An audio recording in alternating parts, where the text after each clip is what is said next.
All right, guys, it's Ross Taylor once again with your next installment of the DJ Friday Fill Up. Today, I wanted to talk to you about the difference in drivetrains and powertrains. So we're going to discuss the difference between a front-wheel drive, a rear-wheel drive, an all-wheel drive, and a four-wheel drive. So that you have a basic idea of the differences. Okay. First, let's start with front-wheel drive.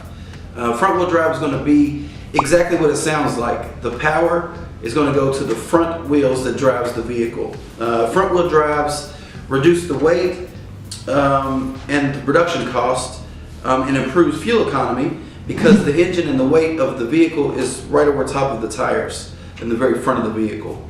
So typically, front-wheel drives are going to give you better fuel economy and better driving in inclement weather when you don't have all four wheels. Now, rear-wheel drive, again, that's what it sounds like. The power goes to the rear wheels, which drive the vehicle.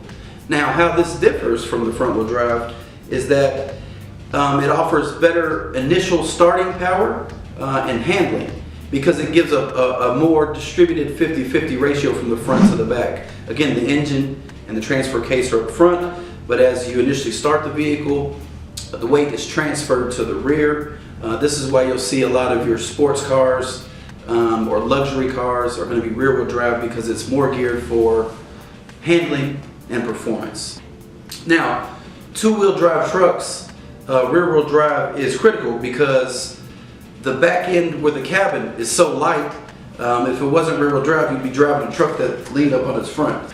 Okay, so discussing four-wheel drive. Now, four-wheel drive is again what it sounds like, where all four wheels are equally responsible for driving your vehicle. Okay. Now, when we think of four-wheel drive systems are usually found on vehicles with higher ground clearance, covered underbodies because it's designed for off-roading or rugged terrain.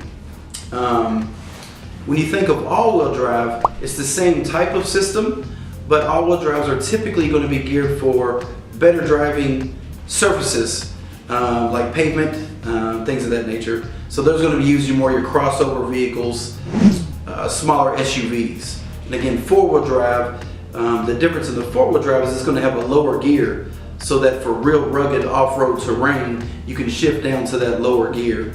And that's going to give you best performance in those rugged terrain scenarios. Again, all-wheel drive, the responsibility of the driving is on all four of your wheels.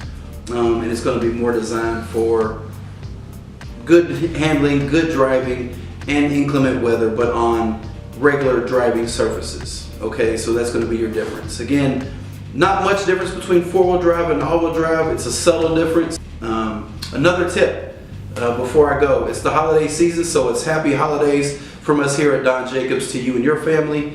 It's a great opportunity to winterize your vehicle. We're getting ready to come into cold weather season. So you need to make sure that you set an appointment to see your friendly service guys in our BMW lane, our Volkswagen lane, or at the Honda side. Get your tires inspected, get your fluids checked, and make sure that your vehicle is all pumped and ready to deal with the cold weather and the winter months. So happy holidays. Have a good one.